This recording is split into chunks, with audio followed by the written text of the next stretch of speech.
que puedas orar. Sí, sí, Claro sí, que sí. sí, por este momento que vamos a pasar. Adelante. Ya. Bendito Dios, Padre eterno y Dios de misericordia, de gloria. En este momento, Señor, estamos comunicándonos contigo por medio del Sí, Señor. Salmo 24, Padre. Gracias por todos los que estamos aquí presentes, escuchando tu bendita y santa palabra. Este es un salmo de David y, Señor, verdaderamente que de Jehová es la tierra y su plenitud. Bendícenos, Padre, en este momento. Bendícelo a Roberto, a Bugatá y a todos los que estamos aquí escuchando, Padre, en que en este momento, como en todos los momentos de nuestra vida, estés tú presente y que Sí, tu sí. Santo Espíritu esté en todos nosotros, Padre. Amén, No Señor nos Jesús. abandones, que tu vida y misericordia nos acompañe siempre en este momento y todos los momentos de nuestra vida. Gracias por todo, por lo que has hecho, haces y harás. En el nombre de nuestro Jesús de Nazaret te lo pedimos. Amén y amén. Amén, amén. Gracias, Amén. Celi, gracias. Por nada. Listo, Pepe Lucho, como tú tienes el mando, puedes hacer un corte en todos los micrófonos. Ya, ok. Listo. Muchas gracias.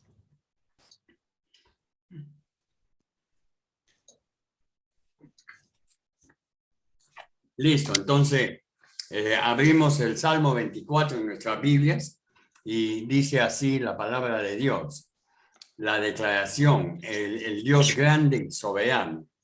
El mundo entero pertenece a Jehová Dios. De Jehová es la tierra y su plenitud, el mundo y los que en él habitan. Esta es una declaración bastante grande. David fue un rey noble y exitoso, pero un reino relativamente pequeño e insignificante en comparado con los diferentes reinos que había en ese entonces en el mundo. Pero lo veían pequeño por la cantidad de terreno que tenía, lo veían pequeño por las pocas armas que aún tenía, lo veían pequeño porque todavía no se había traducido ese poder de Dios al resto del mundo, aunque ya mucha gente sabía del poder de Dios que Moisés tuvo para poder sacar a ese pueblo de la esclavitud de los egipcios. Entonces, quizá uno pensaría que los asirios o los egipcios o cualquiera de los reinos que había en ese mundo eran mucho más grandes y eran mejor. Pero si consideramos que Dios era el rey de ese pueblo, de ese país, podríamos darnos cuenta que era el Dios grande y soberano. Pero como siempre, Dios trabaja, hace las cosas como para que la gente tenga que buscarlo y darse cuenta que es Dios. Dice que David sabía con razón que Jehová o Yahvé, el Dios del pacto de Israel, era el Dios de toda la tierra.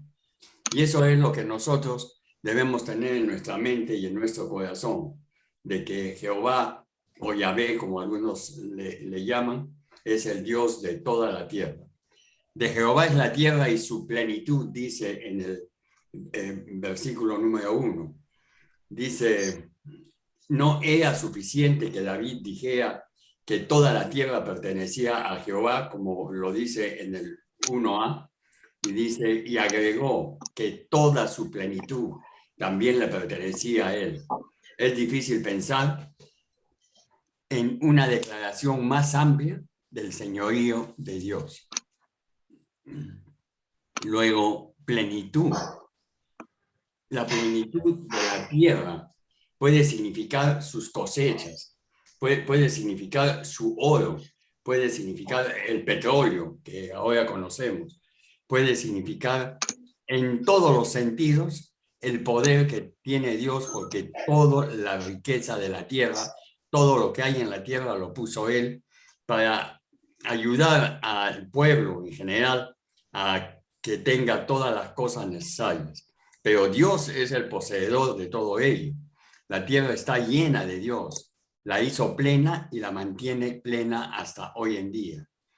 En cierto sentido, el mundo que nosotros conocemos pertenece a Satanás, porque Dios en una oportunidad en el libro de Ezequiel lo dice de que le dio a Satanás el poder porque lo envió aquí a la tierra y le dio el poder para que pueda ser el amo y señor.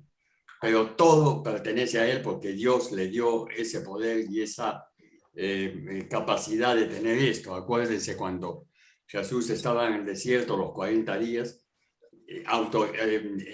comprendió de que Dios, Padre, Hijo y Espíritu Santo le dieron a Satanás todo este poderío de la tierra. Y sin embargo, él le dijo que jamás iba a aceptar lo que él le estaba diciendo, porque le decía, si arrodillado acá me pides, mira, todo lo amplio de la tierra yo te la daré. Y él le dijo que obedezcas la palabra de Dios. En cierto sentido, el mundo pertenece justamente a Satanás. Y cuando tentó a Jesús con la promesa de darle todos los reinos del mundo, Jesús lo cuestionó, cuestionó la capacidad del diablo de hacerlo en este sentido. Sin embargo, Satanás solo puede hacer cualquier cosa con el permiso de Dios. Eso tenemos que tenerlo bien en cuenta. Por lo que el señorío máximo de Dios es el verdadero. Pablo citó en Jehová es la tierra y su plenitud 2 veces. Eso fue en Corintios. En primera, si quieren vayan anotando. Voy a dar varios textos para que puedan tener toda esta palabra de Jehová, que dice así, que Dios dice que la tierra pertenece a Satanás. Es el Dios de este siglo. Esto está en 2 de Corintios 4:4. 2 de Corintios 4:4, lo primero que dijimos, que la tierra pertenece a Satanás. Y esta segunda parte que dice 2 veces en 1 Corintios 10:26 y 10:28, para establecer el principio que ningún alimento es inmundo. Cuando dijeron que habían alimentos que eran inmundos y que le daban a los ídolos. Entonces aquí rectifica y dice que ningún alimento es inmundo en sí mismo y que el hecho que no haya nada que realmente pertenece a los dioses falsos o a los que los paganos hacían ofrendas. Eso lo hemos leído bastante en todo el Antiguo Testamento. El mundo y los que habitan en él, el señorío de Dios sobre la tierra se extiende a las personas que viven en ella a través de los derechos de la creación y provisión continua. Dios tiene derechos sobre cada persona que haya vivido y por supuesto que vive y que va a vivir aquí en la tierra. Pasamos al versículo número 2, que es la razón. Dios es creador. Esa es la razón de las cosas que vamos a ver. Y dice, porque Él la fundó sobre los mares y la afirmó sobre los ríos. Y esto es interesante porque uno diría, ¿cómo la fundó sobre los mares y está sobre los ríos? Y a veces vas a la selva y el mar está lejísimo, ni lo ves. Pero si ves de la parte de un globo, la parte de arriba o del satélite, vas a ver que todo es agua y que la tierra son pedazos de tierra que son Sudamérica, América del Norte, Centroamérica, Europa, Asia, los continentes. Todos los continentes están ahí en esto que está diciendo acá. Dice, porque Él la fundó sobre los mares y la afirmó sobre los ríos. porque Él la fundó sobre los mares. Dios tiene el derecho sobre la tierra y sobre todo los que en ellos habitan, porque Él la creó a ella y a ellos, o sea, a nosotros. Específicamente, David mira hacia atrás el relato de la creación de Génesis y primero recuerda la creación de la tierra en medio de las aguas, de la tierra en la que el tercer día la creó y la afirmó sobre los ríos, dice el Salmo. Hasta donde sabemos, nunca le había aventurado más de unos pocos cientos de millas más allá. O sea, David nunca se había aventurado a ir más allá de cientos de millas dentro de lo que es el pueblo o la nación de Israel. Y nunca había visto un gran mar que no fuera el mar Mediterráneo, quizá también, o el mar Rojo también. David nunca vio un globo terráqueo moderno o una proyección terrestre. Sin embargo, sabía que las aguas de la tierra dominaban el globo, tanto que se podría decir en la tierra está en medio de las aguas, que justamente fue lo que dijo, en lugar de las aguas, en medio de la tierra del planeta. Entonces, las palabras que él está diciendo son exactamente las que estamos viendo que es la tierra. Hoy en día lo sabemos porque vemos las imágenes por medio de vía satélite y en el mismo celular podemos prácticamente salirnos de la Tierra hacia un satélite y ver la Tierra como está en medio de las aguas. Y afirmó sobre los ríos, hasta donde sabemos, ¿no? Estamos viendo que en la sierra, en la selva o en cualquier sitio están los ríos que dan justamente el agua a todo ser humano y a los animales. Para David esto pudo haberle parecido una increíble maravilla de ingeniería que Dios pudiera establecer sobre la tierra, sobre las aguas, puede ser traducido por encima de, como el Salmo 8.1 que leímos ya hace un buen tiempo. Pasamos al versículo 3. Y en el versículo 3, recibido por el Dios grande y soberano, la pregunta que formula ahí dice, ¿a quién recibe Dios? Por eso pregunta y dice así el Salmo número 3. ¿Quién subirá al monte de Jehová? ¿Y quién estará en su lugar santo? Vuelvo a recalcar que estamos leyendo por partes los salmos y identificándolo y sacándole todo lo que podamos posiblemente, que por supuesto que hay personas mucho más entendidas que van a sacar miles de cosas más, pero en lo que estamos viendo estamos sacando lo bueno, lo posible y lo que Dios quiere para cada uno de nosotros. Y dice, ¿quién subirá al monte de Jehová? A la luz del señorío soberano de Dios sobre la tierra y todos los que viven en ella. David se preguntaba exactamente quién tenía el derecho de comparecer ante Dios. No se trataba de escalar montañas o de la capacidad de subir colinas, sino del derecho de presentarse ante Dios. O sea, en ese tiempo, hoy en día y siempre, no es una cuestión de que yo me presento ante Dios y le digo, no, porque está ante todo la santidad. Dios pide santidad para presentarse ante Él. Y la santidad no la puede dar ningún hombre, nada más que Jesucristo. Él es el único que puede darnos santidad.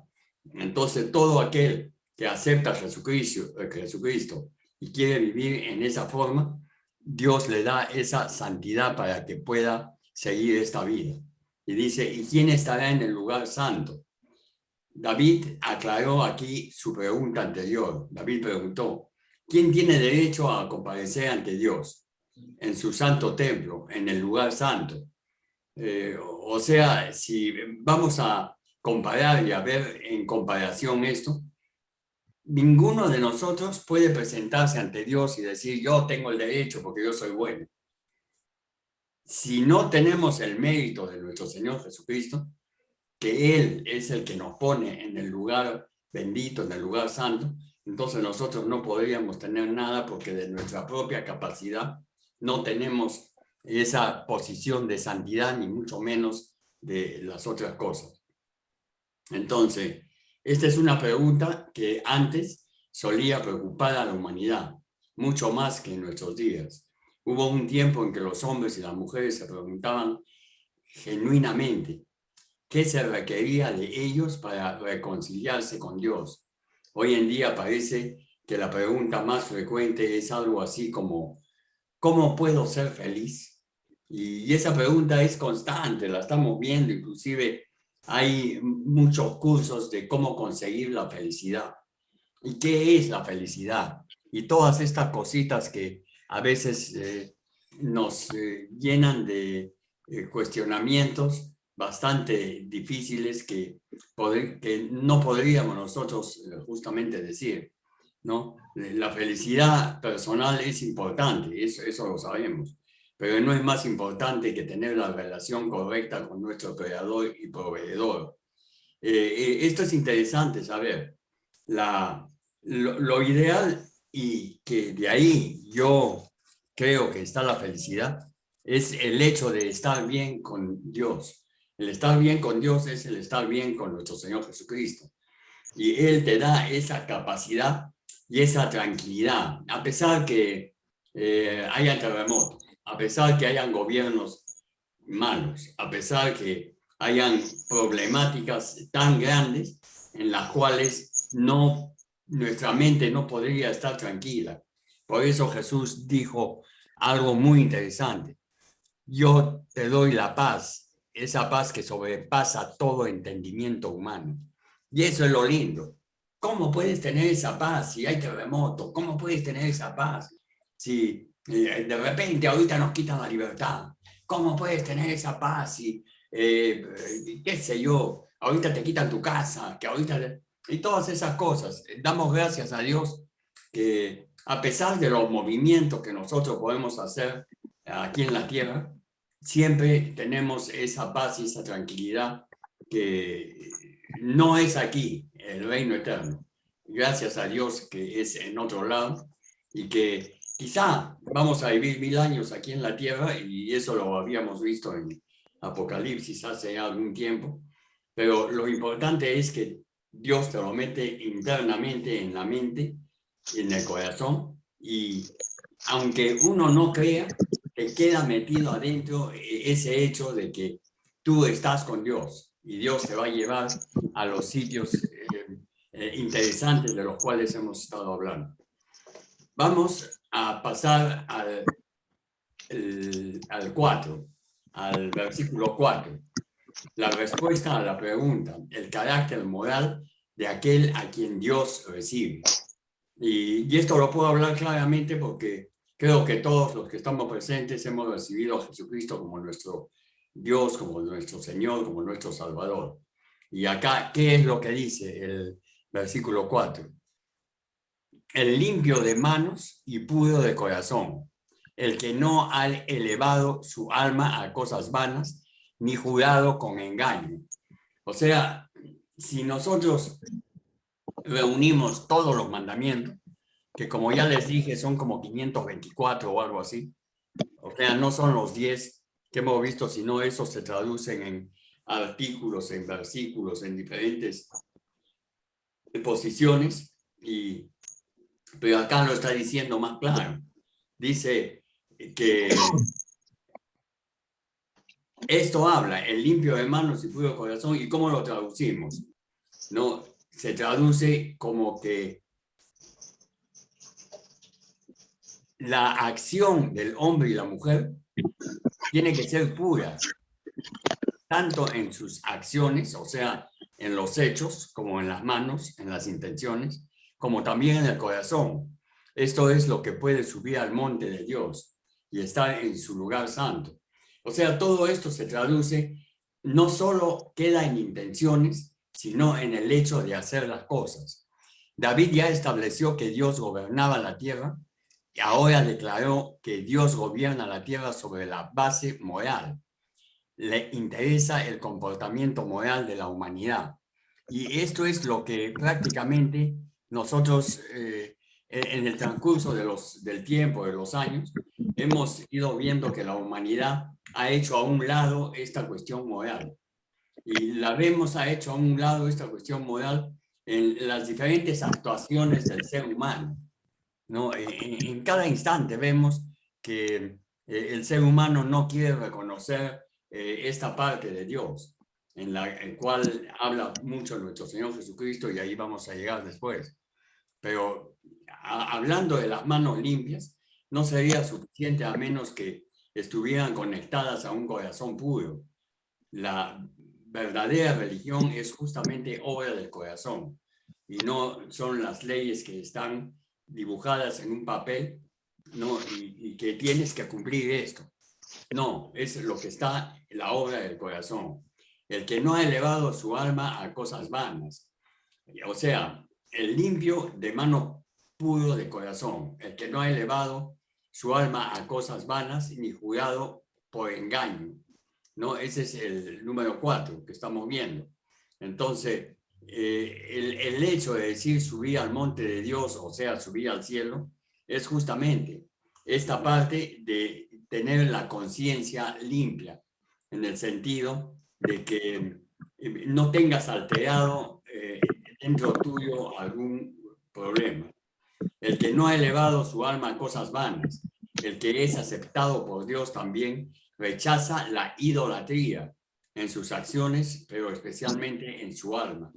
También tenemos muchas cosas en las cuales, aparte de lo de las manos limpias, que no se trata hoy en día que hemos estado viendo, lávense las manos, el COVID, que lávense las manos, apenas entras a tu casa, en los centros comerciales, en las tiendas, en la farmacia, entras, te echan alcohol, te frotan la mano y todo. Pero no solamente la mano, también tiene que ver el alma, esas cosas vanas. O sea, no solamente lo que se ve, sino lo que no se ve. Por eso, de lo que habla el corazón es justamente de las cosas internas que uno tiene en mayor cantidad. Dice, el significado de elevar el alma es iluminado por el Salmo 25.1. ¿Y qué dice el Salmo 25.1? Veamos en la Biblia. Ahí está, seguidito nomás. A ti, oh Jehová, levantaré mi alma. A ti, oh Jehová, levantaré mi alma. ¿Cómo vas a levantar tu alma al Dios Todopoderoso si en Él no confías? Dice, no sea yo avergonzado, no se alegre de mí mis enemigos. Ciertamente ninguno de cuantos esperaban en ti serán confundidos. Será avergonzados los que se rebelan sin causa. Y le pedimos a Dios que nos muestre sus caminos. Y constantemente estamos dentro de la palabra de Dios en todo quehacer normal. El que ni jurado por engaño. Las palabras que hablamos son una buena indicación del estado de nuestro corazón. El hombre o la mujer interior, en Mateo 12:34, anoten eso, quien hace promesas engañosas no es bienvenido por Dios. ¿Qué dice Mateo 12:34? En Mateo 12:34 dice así. Mateo 12:34.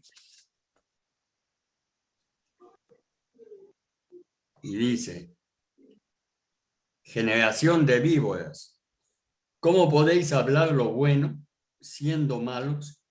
Porque de la abundancia del corazón habla la boca. De la abundancia del corazón habla la boca. Y esa es la parte justamente que estamos diciendo cuando uno es un cristiano de mucho tiempo y escucha el hablar de otras personas y analiza la abundancia del corazón. De esa abundancia del corazón justamente es la que la boca está hablando. Y eso, como creyentes, tenemos que tener mucho cuidado en nuestro hablar. El significado de elevar su alma es iluminado en el Salmo 25:1, que ya lo vimos, ni jurado con engaño, porque hacer promesas engañosas no es bienvenido por Dios. Las palabras que hablamos son una buena indicación del estado de nuestro corazón. El hombre o la mujer interior tiene que decir las cosas que están adentro. Por eso dice, de la abundancia del corazón habla la boca. Y continuamos sobre la cuestión del jurado con engaño. Ni jurado con engaño, las palabras que hablamos son una buena indicación del estado de nuestro corazón, el hombre o la mujer interior. David entendió todo esto bajo los principios generales del antiguo pacto, en el cual Dios prometió bendecir y recibir al Israel obediente, y también lo prometió maldecir y afligir al Israel desobediente. Por si acaso, esto está en Deuteronomio 27 y 28, capítulos 27 y 28, en Deuteronomio. Y son dos capítulos bastante fuertes, en el sentido en el cual bendice, ¿no? Eso es bueno, pero también en el cual maldice, y eso es bastante malo. Y eso habría que leerlo varias veces para tener en cuenta todas estas cosas. Fuera de los términos del antiguo pacto que Dios hizo con Israel, estas respuestas de David pueden causar desesperanza. Es fácil mirar esta lista y ver que mis manos no siempre están limpias, mi corazón no siempre está puro. La idolatría puede ser sutil y terca en mi corazón. También me resulta demasiado fácil hacer promesas con al menos un toque de engaño. Esas cosas son también bastante difíciles para el ser humano, justamente el hacer promesas sin un toque de engaño. Es bastante difícil para el ser humano decir las cosas en realidad, en verdad, como deben ser. Por eso es que salieron todas estas cuestiones de que la verdad no es real, la verdad depende de quién la dice, la verdad para ti es, pero para mí no es, y todas estas cosas hacen dudar al ser humano de la misma vida que vive. Y afortunadamente Dios estableció un mejor pacto, un nuevo pacto a través de la persona y sobre todo de Jesús. Bajo el nuevo pacto vemos que Jesús es el que tiene las manos limpias y es puro de corazón. De manera perfecta, Jesús nunca elevó su alma a cosas vanas y jamás ha jurado con engaño. En su justicia dada a todos los que creen, podemos acceder a su santo monte y estar en su santo lugar. Veamos en Romanos 3:22. Romanos 3:22. Anótenlo ahí, yo les leo.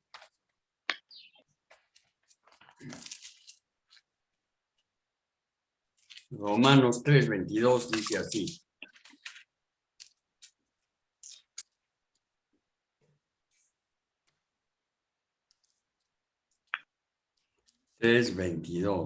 Dice, la justicia de Dios por medio de la fe en Jesucristo para todos los que creen en Él, porque no hay diferencia. Está hablando justamente de la ley, pero ahora, aparte de la ley, se ha manifestado la justicia de Dios, testificada por la ley y por los profetas. Y habla esto, y dice la justicia de Dios por medio de la fe en Jesucristo para todos los que creen en Él, porque no hay diferencia. Entonces, si nosotros estamos con Jesucristo, ya no hay una diferencia. Es la única forma y lo único que Dios dio para poder tener salvación al ser humano. Nuestro Señor Jesucristo pudo subir al monte del Señor porque sus manos estaban limpias y su corazón era puro, y si por Él, la fe en Él, somos conformados a su imagen, también entraremos donde el Señor. Sin embargo, el principio de David también es correcto bajo el nuevo pacto. En este sentido, la conducta de la vida de uno es un reflejo de su comunión con Dios.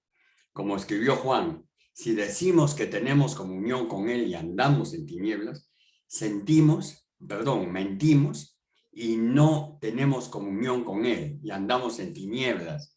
Mentimos y no practicamos la verdad. Entonces, estas son las cosas en las cuales nuestro corazón no puede oscurecerse.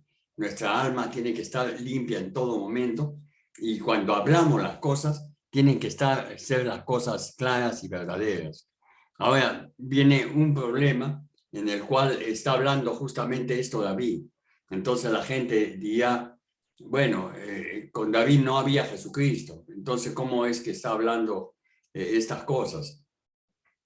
La verdad es que sí había Jesucristo, porque desde el principio de la creación, Dios prometió a aquel que venía de la simiente de mujer, al Mesías, y que el Mesías, desgraciadamente, hasta hoy en día, por más que muchos cristianos están hablando allá en Israel, están hablando del Mesías y Yeshua, ellos no creen que ya vino, ellos están pensando que va a venir más adelante.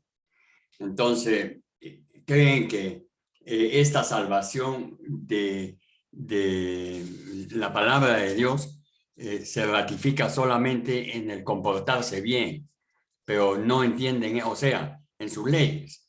Y las leyes son, por ejemplo, por decir, el festejar el Hanukkah, que ahora se está festejando. Por ejemplo, festejar o rendirle homenaje al día sábado, que es el que no prendas luces, no cocines, no hagas nada los sábados. Los que hemos ido a Israel hemos visto que eso es falso, porque estamos viendo que el día sábado,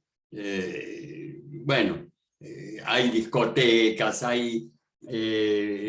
todo el mundo cocina, todo el mundo, es decir, hacen las cosas normales, ¿no? Es un sábado común y corriente de los judíos que nosotros conocemos por medio de la Biblia. El sábado no se hace nada, el sábado es un día dedicado a Dios.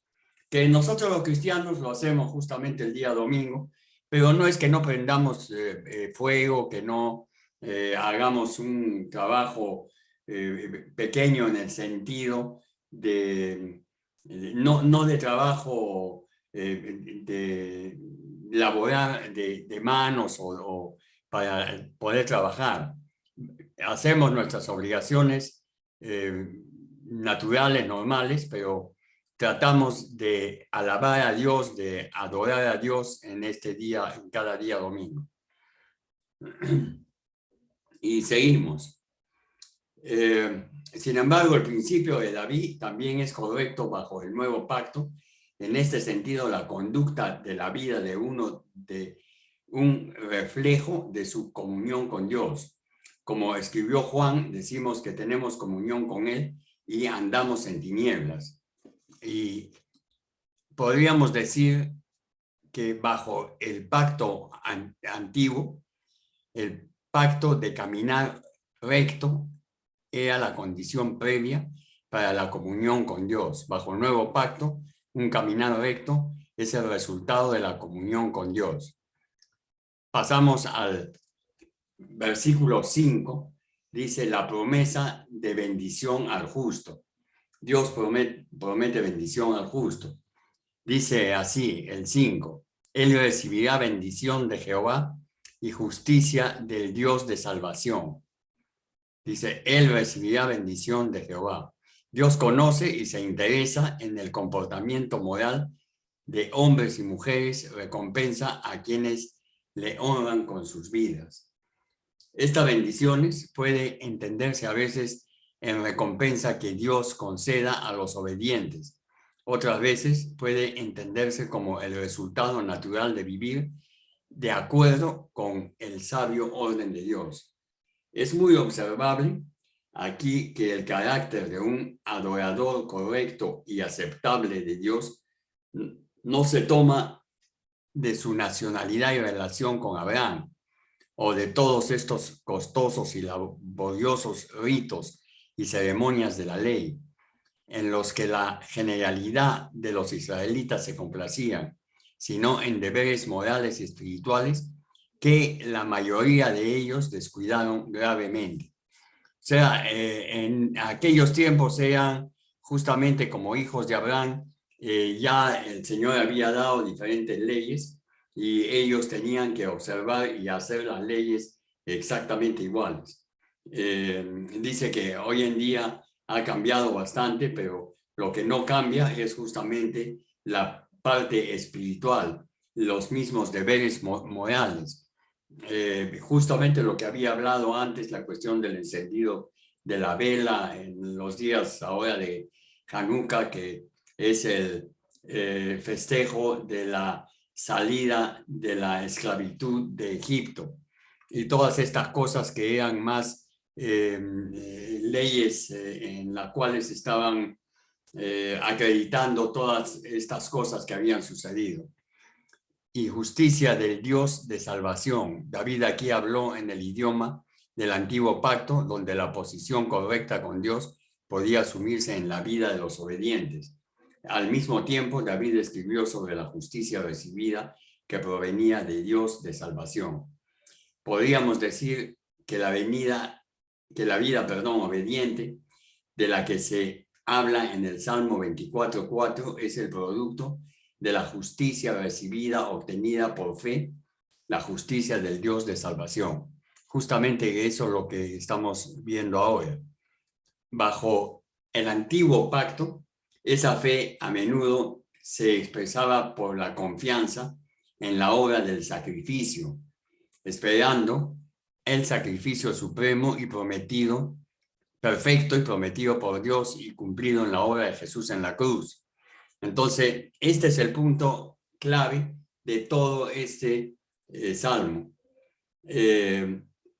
Ellos pensaban, no todos, pero muchos pensaban en el sacrificio, que si el sacrificio del pecado, el sacrificio del día de sábado, el sacrificio del nacimiento de un hijo, una serie de sacrificios que hacían de paloma, de cordero, bueno, de vacas, de diferentes animales. Y entonces pensaban que justamente el sacrificio, la confianza en la obra del sacrificio era justamente el obrar del pueblo. Pero no habían entendido que el Cordero de Dios que quita el pecado del mundo va a venir. Por eso que no es coincidencia que exactamente cuando Jesús murió en el día de la Pascua, murió en el día en que el Cordero iba a ser sacrificado, y el único Cordero fue el sumo sacerdote, que fue nuestro Señor Jesucristo, que fue sacrificado en ese día. Desde ahí ya no hay más sacrificio. Por eso es que hoy en día, hablando de Apocalipsis, están esperando de que llegue la parte esta de que empiecen de nuevo los sacrificios. Y por eso que quieren hacer el templo nuevamente, quieren hacer todas las cosas en las cuales ya habíamos hablado antes o anteriormente en Apocalipsis. Esa es la parte en la cual deberíamos nosotros orar mucho por este pueblo de Israel para que acepte esto, que el sacrificio ya fue hecho. El sacrificio lo hizo Jesucristo en la cruz y que ya no se necesita más sacrificio por hacer. Hoy en día no hay sacrificio, pero están esperando el tiempo disponible para empezar a hacer el sacrificio en el templo nuevo que van a hacer. Y continuamos. Una descripción de los bendecidos y justos. Tal es la generación de los que le buscan, de los que buscan su rostro, oh Dios de Jacob, Selah. De Jacob, esta era la forma en que David identificaba al pueblo del pacto de Dios. Los bendecidos y justos han hecho un pacto con Dios. Tal es la generación de los que le buscan. Los bendecidos y justos hacen más que entrar en pacto con Dios. También lo persiguen con una búsqueda continua. Esto es algo de cada generación. Debe hacer de manera renovada. El cielo es una generación de descubridores, de poseedores, de personas que disfrutan y buscan a Dios. Pero aquí somos una generación de buscadores. Esto es lo que nosotros tenemos que tener en nuestro corazón y en nuestra mente. Y eso es lo que estamos haciendo nosotros. Normalmente yo digo, en esta tierra, lo que Dios ha hecho es como una especie de selección. Entonces Dios va a buscar una selección que viva con él. Pero, ¿cuál es la selección? Normalmente se dice, bueno, la selección es que te portes bien y te doy las diferentes fórmulas o formas para que te portes bien. Y se ha podido observar que es imposible, porque yo voy a proponerme en mi corazón, en mi mente, en mi cuerpo, en mi alma, en todo, el portarme bien. Pero qué difícil el portarme bien, porque algún día voy a caer definitivamente. Pero en la parte de recibir a Jesucristo como nuestro Dios, nuestro Salvador, único Señor y Salvador, dice, porque Dios ha dado un nombre que es Jesucristo hombre, en el cual únicamente hay salvación, no hay otra forma. Entonces, al ser hecho así, debemos aceptar a Jesucristo como nuestro Señor, como nuestro Salvador, y ir adelante con Él en todo momento. Y si por A o B caemos, justamente tenemos en Él nuestro abogado para que Él ahí mismo nos quite el pecado y sigamos adelante por medio justamente de ese arrepentimiento. De los que buscan tu rostro, la idea se intensifica por la repetición, por la descripción, buscan tu rostro. Es aún más intenso que solo buscarlo y por el uso de una pausa contemplativa. Eso es lo interesante, que el verdadero cristiano sigue en la búsqueda de nuestro Señor Jesucristo, aunque en realidad ya lo conocemos. Pero ¿cómo es que tenemos que seguir con la Biblia y aprender la Biblia y seguir buscando diferentes versículos en los cuales no solamente para nosotros, sino para poderlos dar a otras personas? Esto es lo bonito del cristianismo, que no solamente te fijas en ti, sino justamente al conocer todo esto, le dices a los demás para que puedan conocer a Jesucristo y tener la salvación. Recibir al gran rey. En el versículo 7 y 8 tenemos algo precioso, un llamado a recibir al Dios que reina sobre toda la tierra. Y dice así el Salmo 7 y 8. Alzad, oh puertas, vuestras cabezas, alzaos vosotras, puertas eternas. Entrará el Rey de gloria. ¿Quién es el Rey de gloria? Jehová el fuerte y valiente, Jehová el poderoso en batalla. Y dice así: alzad, oh puertas, vuestras cabezas. La primera sección de este salmo declara la grandeza de Dios. La segunda sección habló de cómo el hombre puede entrar en relación con este gran Dios. Ahora la tercera sección da la bienvenida a Dios a su pueblo por la apertura de las puertas. Cuando el rey de Inglaterra desea entrar en la ciudad de Londres a través de la puerta de Temple Bar y la puerta está cerrada, el heraldo exige la entrada. ¡Abran la puerta! Desde dentro se oye una voz. ¿Quién es? El heraldo responde: el rey de Inglaterra. La puerta se abre de inmediato y el rey pasa entre las aclamaciones gozosas de su pueblo. Pero si ese es el rey hombre, ahora al rey Dios, al rey sobre todas las cosas, tiene que ser diferente. Dice: entrará el rey de gloria. Si asumimos que el rey David escribió este salmo, ya sea por la llegada del arca del pacto de Jerusalén o en conmemoración a ella, también podemos ver que el cantor vio en esa ceremonia el símbolo de cosas mucho mayores. Por lo tanto, podemos hacer varias conexiones con esta idea y entrará el Rey de Gloria. Esto cumplió cuando el Arca del Pacto llegó a Jerusalén. Anoten 2 de Samuel, capítulo 6, los versículos 11 al 18.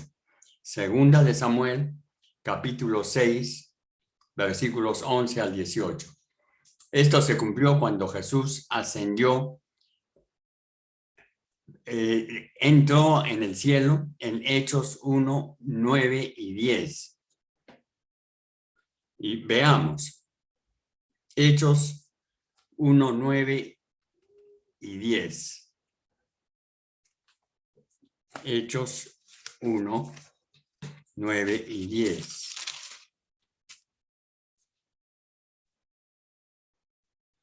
Y habiendo dicho estas cosas, viéndolos ellos, fue alzado y le recibió una nube que le ocultó de sus ojos. Y estando ellos con los ojos puestos en el cielo, entre tanto que él se iba, he aquí se pusieron junto a ellos 2 varones con vestiduras blancas, y los cuales también les dijeron: varones galileos, ¿por qué estáis mirando al cielo? Este mismo Jesús que ha sido tomado de vosotros al cielo, así vendrá como habéis visto ir al cielo. Entonces, esto es algo apoteósico, esto es algo de que una entrada del Rey, como fue lo mismo cuando nuestro Señor Jesucristo entró en Jerusalén en un burrito blanco, y que toda la gente le tiraba las palmeras, y por eso es que hasta hoy en día en el mundo católico, cómo trabajan con la cuestión de las palmas. Llevan palmas a la iglesia. En el mundo evangélico, no sé si en algunas iglesias lo hacen, nosotros no lo hacemos, pero es algo bastante bonito, y como da a entender que hasta ahora se festeja esto del gran Dios. Y dice, y entrará, esto se cumple cuando un corazón individual se abre a Jesús como Rey. Y entrará el Rey de Gloria. La idea es clara, se asume cuando Dios es bienvenido con las puertas abiertas. Él se complace en entrar. El Rey de Gloria se encontrará con su pueblo cuando éste se acerque a él correctamente y le abrirá las puertas. La idea de las puertas o portones podrían abrirse a Dios, pero que Él no se acercará al hombre ni siquiera es considerado. Cuando nos acercamos a Él, Él se acerca a nosotros. Esto hay que tenerlo bien en cuenta. Justamente el hecho de buscar a Dios y el acercarse a Dios en santidad, Él no nos desampara, porque la iglesia es el templo de Cristo, y toda alma fiel es una puerta para que entre, como en Apocalipsis 3:20, que dice ahí, Apocalipsis 3:20, yo estoy en la puerta y toco. El que me recibe, entraré y cenará conmigo, y yo cenaré con él. Este es un recibimiento de nuestro Señor Jesucristo a nuestro corazón. He aquí, yo estoy en la puerta y llamo. Si alguno oye mi voz y abre la puerta, entraré a él y cenaré con él y él conmigo. Jesús prometió: abre las puertas y entraré. Seguramente, si había puertas o portones que deberían ser levantadas antes de que Cristo pudiera entrar al cielo, mucho más hay puertas, portones que deben abrirse para recibirlo en nuestros corazones. Esto es algo muy interesante y hay que entenderlo. Tenemos que desechar muchas cosas y abrir muchas puertas para dejar la entrada libre a nuestro Señor. Debemos tener el Rey de Gloria dentro de nosotros, y tenerlo fuera, aunque esté en el trono, no servirá. O sea, repito esto, debemos tener al Rey de Gloria dentro de nosotros. Tenerlo afuera, aunque esté en su trono, no servirá. Hay que tener a Dios adentro del corazón. ¿Cómo es que este Rey de Gloria, Jehová el fuerte y valiente, quizá con un toque de asombro, David nota que el mismo Dios que responde a la bienvenida del hombre sigue siendo el Rey de Gloria. Él es poderoso en batalla. Su apertura al hombre no disminuye su gloria ni su poder. La expresión de poderoso en batalla no es más que una forma más fuerte del título de Dios.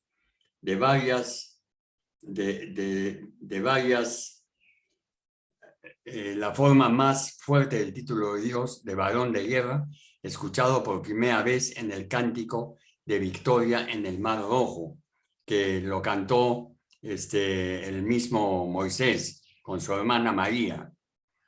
Y después pasamos a los versículos 9 y 10. Y es interesante. Y miren cómo repite nuevamente: alzad, oh puertas, vuestras cabezas, y alzaos vosotras, puertas eternas.